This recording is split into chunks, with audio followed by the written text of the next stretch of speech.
This week on ICN, the stories you should have heard but didn't.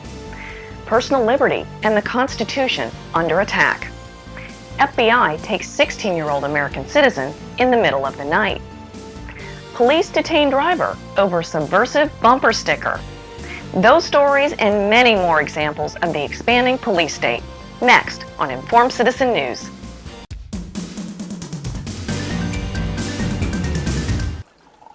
Telecommunications Security and Privacy Act. Invasion of privacy is more like it. You read the Post? This bill is not the first step to the surveillance society. It is the surveillance society. A lot of liberal hysteria. Oh, listen, I'm not going to sit in Congress and pass a law that lets the government point a camera and a microphone at anything they damn well please. Hello and welcome to ICN, Informed Citizen News, May 10th, 2009. This week's stories are enough to send a shiver down anyone's spine. We normally present stories that cover a wide range of economic, political, and social concerns. But this week, there were too many stories about the expanding powers of government and the erosion of personal liberty. We'll be moving rapidly to try to cover as many stories as possible. So let's get started. But this is the richest, most powerful nation on earth, and therefore the most hated. And you and I know what the average citizen does not, that we are at war 24 hours of every day. Yeah. Do I have to itemize the number of American lives we've saved in the past 12 months alone with judicious use of surveillance intelligence? A Louisiana driver was pulled over this week by police because he had a "Don't Tread on Me" bumper sticker. Police officers told him he had a subversive, survivalist bumper sticker on his car. The bumper sticker represented one of the first flags of the United States and was designed by a few of the founding fathers, such as Ben Franklin and Christopher Gadsden. Since the Revolution, the flag has been used as a symbol of American patriotism. This stop by police follows the analyst reports out of Homeland Security that link third-party supporters and libertarians with right-wing extremism and domestic terrorism. Never claiming that the driver violated any traffic laws, and after finding no outstanding warrants, the police warned him and let him go. Fort Meade has 18 acres of mainframe computers underground. You're talking to your wife on the phone, you use the word bomb, president, Allah, any of 100 key words. Computer recognizes it, automatically records it, red flags it for analysis. That was 20 years ago. A 16-year-old homeschooled boy from North Carolina was taken away from his home in handcuffs 2 months ago and has been held by the FBI in Indiana ever since.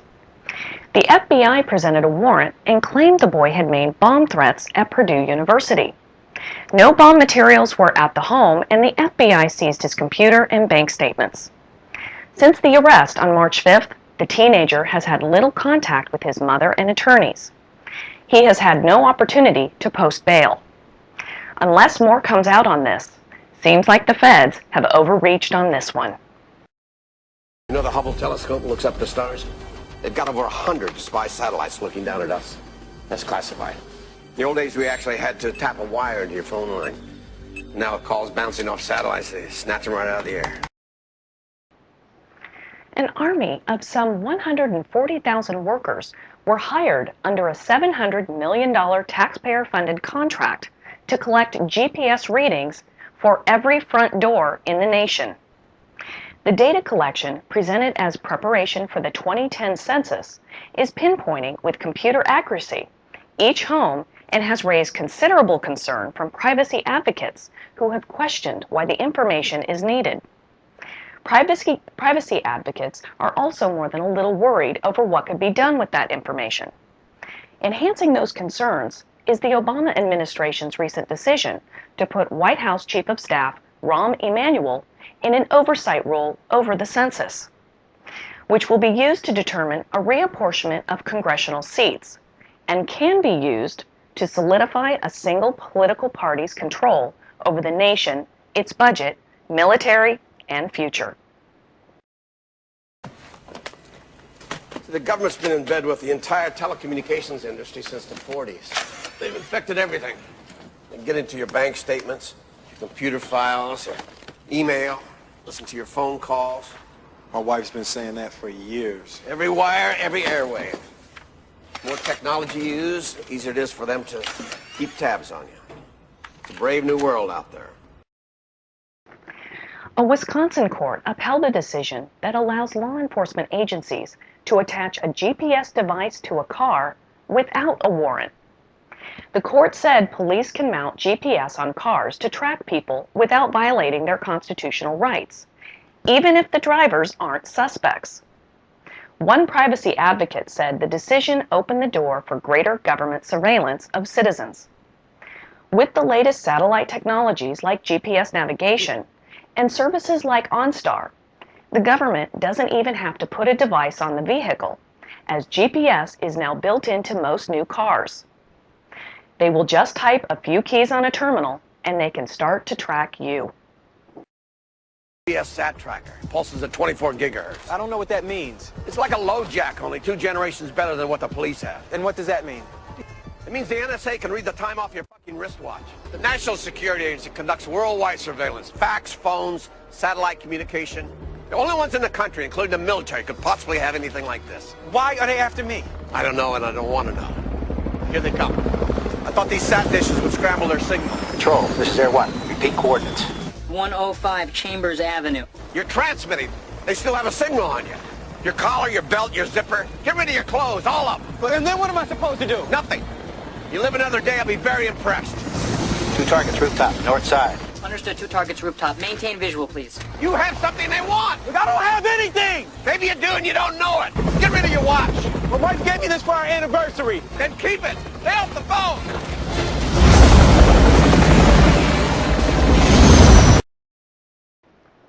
A man in Great Britain has been ordered to forfeit more than 67,000 British pounds because he could not prove where the money came from.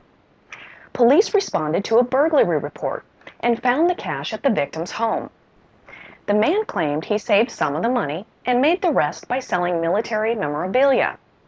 Police instigated proceedings under the Proceeds of Crime Act, as he could not provide any so-called legitimate source for the money. The financial investigator for the British police said, "The public can really help us by passing on any information about people who may be making a living off ill-gotten gains." Glad we live in America, where that type of thing doesn't happen. Significant contingents of military police and soldiers from the Army Reserves and the Kentucky National Guard provided security and crowd control at the Kentucky Derby, blurring the lines between law enforcement and the military. The Derby is one of the largest single-day sporting events in the country. They can afford to provide their own security for the event. Americans are becoming too complacent in allowing civilian law enforcement to hand over policing activities to the armed forces. Even though it is illegal for the military to act as law enforcement within our borders, it is happening all too often. We never had to deal with domestic. With us, it was always war. You won the war. Now we're fighting the peace. It's a lot more volatile. Now we've got 10 million crackpots out there with sniper scopes, sarin gas, and C4. 10-year-olds go on the net. Download encryption we can barely break. Not to mention instructions on how to make a low-yield nuclear device. Privacy's been dead for 30 years because we can't risk it. Only privacy that's left is the inside of your head, and maybe that's enough. You think we're the enemy of democracy, you and I? I think we're democracy's last hope. The FBI has incorrectly kept nearly 24,000 people on a terrorist watch list on the basis of outdated or sometimes irrelevant information, while missing people with genuine ties to terrorism, who should have been on the list. The Justice Department report said the mistakes posed a risk to national security because of the failure to flag actual terrorism suspects and an unnecessary nuisance for non-suspects who may be questioned at traffic stops or kept from boarding airplanes.